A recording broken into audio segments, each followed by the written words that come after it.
Book 3, Moral Laws, Chapter 1, Divine or Natural Law, Characteristics of Natural Law. Question 614. What is to be understood by natural law? And the answer, the law of nature is the law of God. It is the only rule that ensures the happiness of man, for it shows him what he should or should not do, and he only suffers because he disobeys it. Question 615. Is the law of God eternal? And the answer, it is eternal and unchangeable as God himself. Question 616. Can God have prescribed to mankind in one age what he has forbidden in another? And the answer, God cannot be mistaken. Men are obliged to change their laws because they are imperfect, but the laws of God are perfect. The harmony which regulates both the material universe and the moral universe is founded on laws established by God from all eternity. Question 617. What are the objects embraced by the divine laws? Have they reference to anything but our moral conduct? And the answer, all the laws of nature are divine laws, since God is the author of all things. The seeker after science studies the laws of nature in the realm of matter. The seeker after goodness studies them in the soul and practices them. Follow-up question, is it given to man to fathom both these divisions of natural law? And the answer, yes, but a single existence does not suffice for doing this. Kardec adds, what indeed are a few years for acquiring all that is necessary to constitute a perfect being? If we consider only the distance that separates a civilized man from the savage, a human life, though prolonged to its utmost length, is insufficient for such a work. Much more is it so when we cut short before its term, as in the case with so large a proportion of the human race. Some of the divine laws regulate the movements and relations of inert matter. They are termed physical laws, and their study is the domain of science. Other of these laws concern man, as considered in himself and in his relations to God and to his fellow creatures. They are termed moral laws, and they regulate the life of relation as well as the life of the soul. Question 618. Are the divine laws the same for all worlds? And the answer, reason tells you that they must be adapted to the special nature of each of those various worlds, in proportion to the degree of advancement of the beings who inhabit them. Knowledge of natural law. Question 619. Has God given to all men the means of knowing his law? And the answer, all may know it, but all do not understand it. Those who understand it best are they who seek after goodness. All, however, will one day understand it, for the destiny of progress must be accomplished. Kardec adds, the justice of the various incarnations undergone by each human being is evident when seen in the light of the principle just enunciated, since in each new existence his intelligence is more developed, and he comprehends more clearly what is good and what is evil. If everything had to be accomplished by each man in a single existence, what would be the fate of the many millions of human beings who die every day in the brutishness of the savage state or in the darkness of ignorance, without having had the possibility of obtaining enlightenment? Question 620. Does the spirit before his union with the body comprehend the law of God more clearly than after his incarnation? And the answer, he comprehends that law according to the degree of development at which he has arrived, and preserves the intuitive remembrance of it after being united with a body. But the evil instincts of man often cause him to forget it. Question 621. Where is the law of God inscribed? And the answer, in the conscience. Follow-up question. Since man carries the law of God in his conscience, where was the need of revealing it to him? And the answer, he had forgotten and misunderstood it. God willed that it should be recalled to his memory. Question 622. Has God given to some men the mission of revealing his law?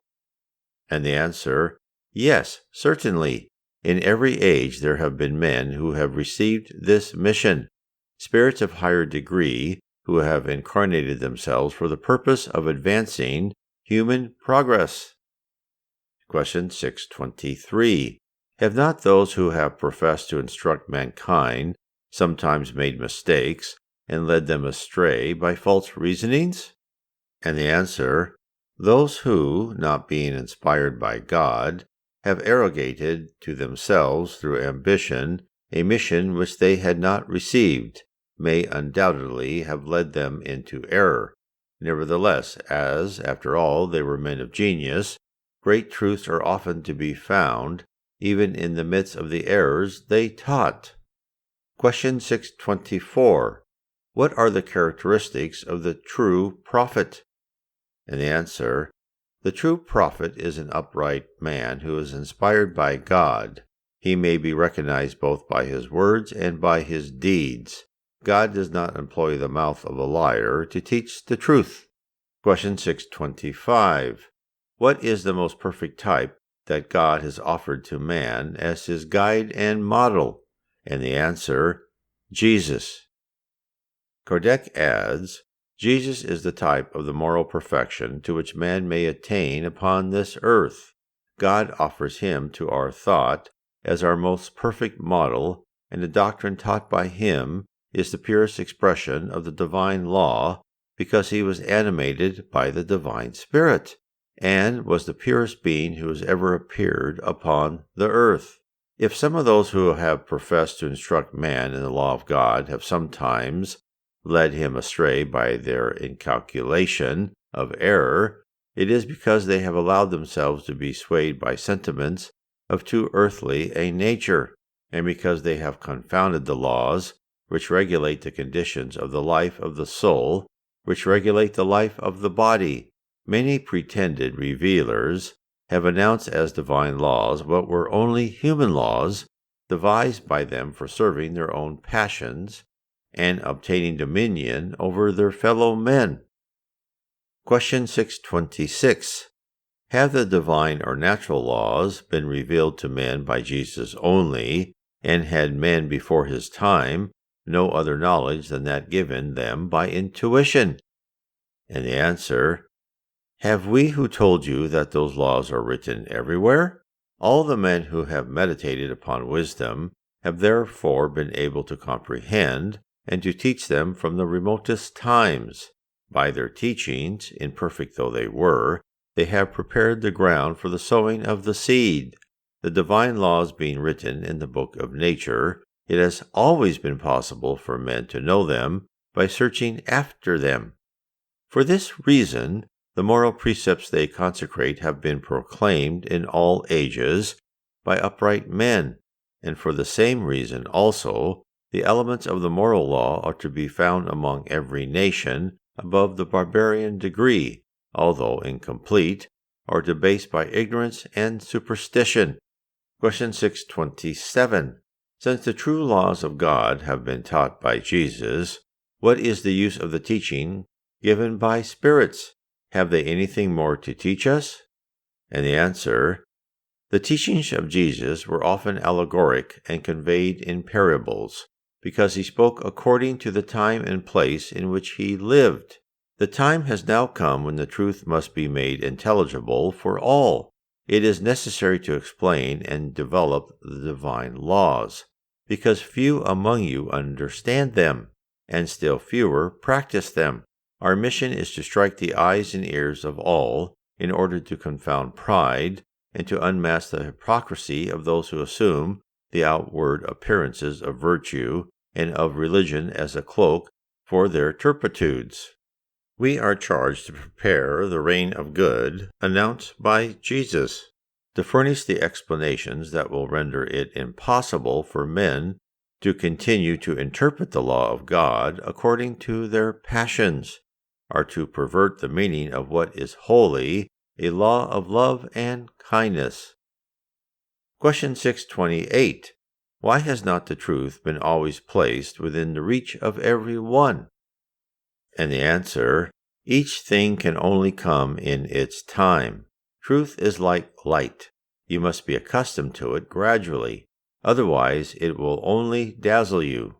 Hitherto, God has never permitted man to receive communications so full and instructive as those which he permitted to receive at this day.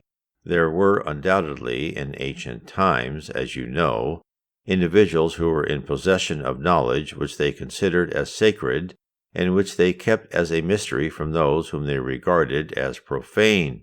You can well understand, from what you know of the laws which govern the phenomena of spirit communication, that they received only a few fragmentary truths, scattered through a mass of teachings that were generally emblematic and often erroneous. Nevertheless, there is no old philosophic system, no tradition, no religion, that men should neglect to study, for they all contain the germs of great truths, which, however, they may seem to contradict each other, perverted as they are by their mixture with various worthless accessories, may be easily coordinated with the aid of the key that Spiritism gives you to a class of facts which have hitherto seemed to be contrary to reason, but of which the reality is irrefutably demonstrated at the present day. You should therefore not fail to make those old systems a subject of study, for they are rich in lessons and may contribute largely to your instruction. Good and evil. Question 629. What definition can be given of the moral law? And the answer, the moral law is the rule for acting aright, that is to say, for distinguishing practically between good and evil. It is founded on the observance of the law of God. Man acts rightly when he takes the good of all as his aim and rule of action, for he then obeys the law of God. Question 630. How can we distinguish between good and evil? The answer, good is whatever is in conformity with the law of God, and evil is whatever deviates from it. Thus, to do right is to conform to the law of God. To do wrong is to infringe that law. Question 631. Has man of himself the means of distinguishing what is good from what is evil? And the answer, yes, when he believes in God and desires to do what is right. God has given him intelligence in order that he may distinguish between them. Question 632. As man is subject to error, may he not be mistaken in his appreciation of good and evil, and believe himself to be doing right when in reality he is doing wrong? And the answer, Jesus has said, whatsoever ye would that men should do unto you, do you even so to them. The whole moral law is contained in that injunction. Make it your rule of action, and you will never go wrong. Question 633. The rule of good and evil may be called the rule of reciprocity or solidarity, cannot be applied to a man's personal conduct towards himself. Does he find in natural law the rule of that conduct and a safe guide? And the answer, whenever you eat too much, it hurts you. God gives you, in the discomfort thus produced, the measure of what is necessary for you. When you exceed that measure, you are punished. It is the same with everything else. Natural law traces out for each man the limit of his needs. When he oversteps that limit, he is punished by the sufferings thus caused. If men gave heed in all things to the voice which says to them, enough, they would avoid the greater part of the ills of which they accuse nature. Question 634. Why does evil exist in the nature of things? I speak of moral evil. Could not God have created the human race in more favorable conditions? And the answer, we have already told you that the spirits are created simple and ignorant. God leaves man free to choose his road. So much the worse for him if he takes the wrong one. His pilgrimage will all be the longer. If there were no mountains, men could not comprehend the possibility of ascending and descending. If there were no rocks, he could not understand that there are such things as hard bodies. It is necessary for the spirit to acquire experience, and to that end, he must know both good and evil. It is for this purpose that souls are united to bodies. Question 635. The different social positions create new wants which are not the same for all men. Natural law would therefore appear not to be a uniform rule. And the answer, those different positions are in nature and according to the law of progress. They do not invalidate the unity of natural law, which applies to everything. Kardec adds, the conditions of a man's existence vary according to times and places. Hence arise for him different wants, and social positions corresponding to those wants. Since this diversity is in the order of things, it must be consonant with the law of God, and this law is none the less one in principle. It is for reason to distinguish between real wants and wants that are factitious or conventional. Question 636. Are good and evil absolute for all men? And the answer, the law of God is the same for all, but evil resides especially in the desire for its commission. Good is always good, and evil is always evil, whatever a man's position may be. The difference is in the degree of his responsibility. Question 637.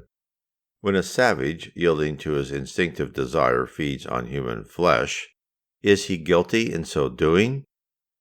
And the answer is, I have said that the essence of evil is in the will.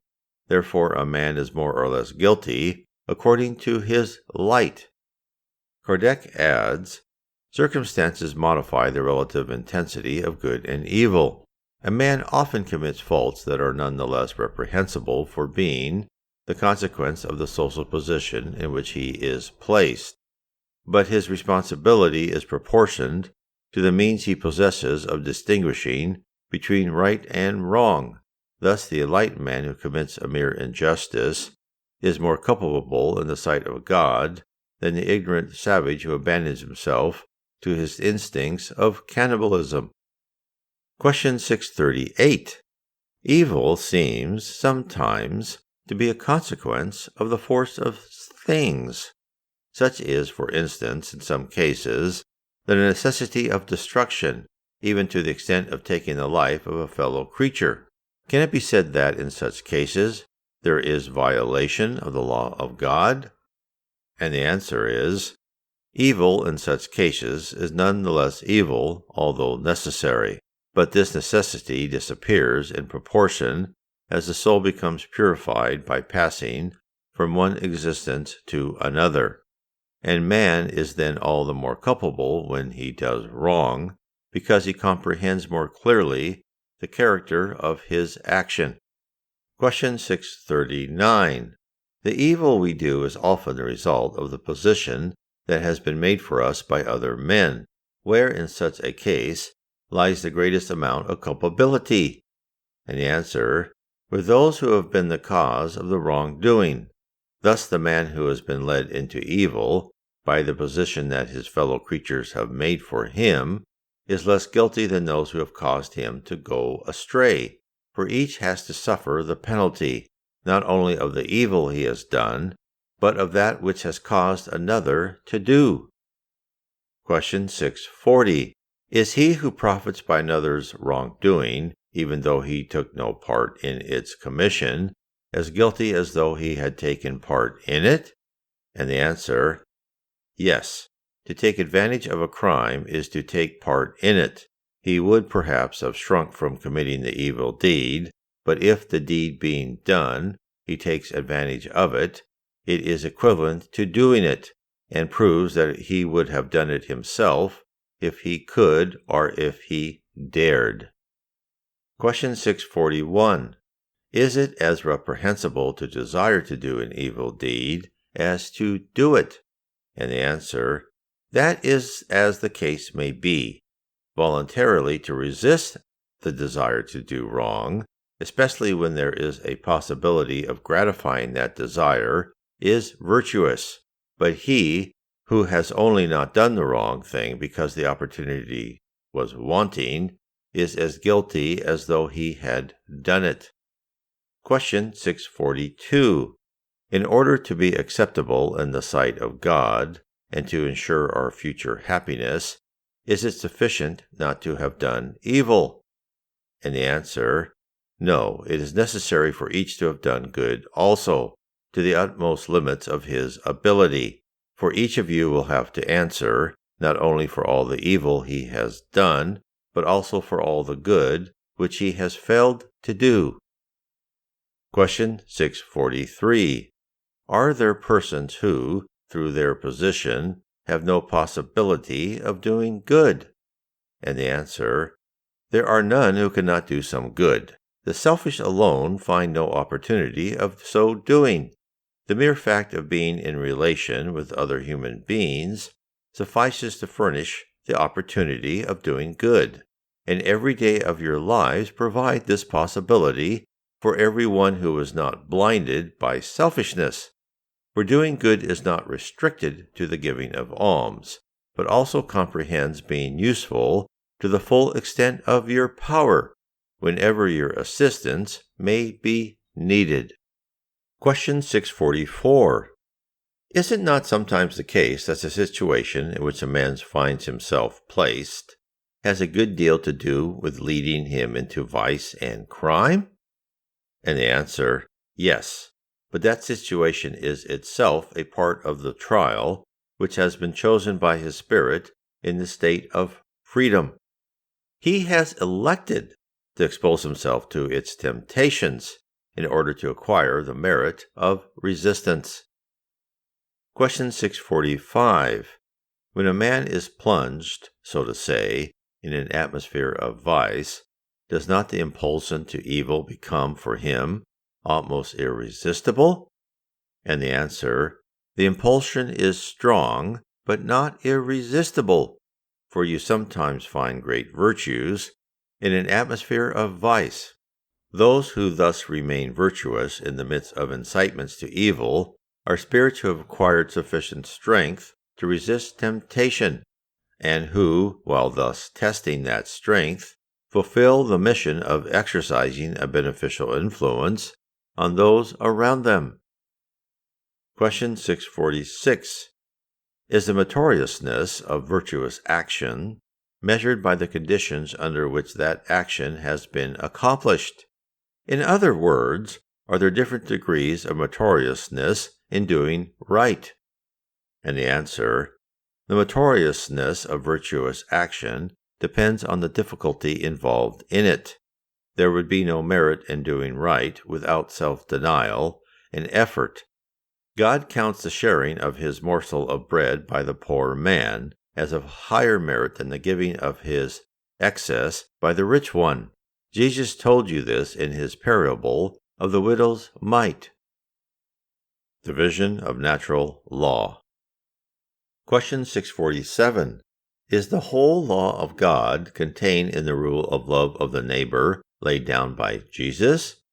And the answer, that rule certainly contains all the duties of men to one another, but it is necessary to show them its various applications, or they will continue to neglect them, as they do at the present day. Besides, natural law embraces all the circumstances of life, and the rule you have cited is only a part of it. Men need precise directions. General precepts are too vague and leave too many doors open to human interpretations. Question 648. What do you think of the division of natural law into 10 parts, vis-a-vis the rules of adoration, labor, reproduction, preservation, society, equality, liberty, justice, love, and charity? And the answer: the division of the law of God into 10 parts is that of Moses, and be made to include all the circumstances of life, which is the essential point. You may therefore adopt it without it being held to have any absolute value, any more than the various other systems of classification which depend on the aspect under which the subject is considered. The last of all those parts is the most important, because the law of charity includes all the others, and it is therefore through the observance of this law that mankind advances most rapidly in spiritual life. For those interested in learning more about Spiritism, you can find the entire The Spirits book on PDF. Look up Allan Kardec /PDF on your favorite search engine.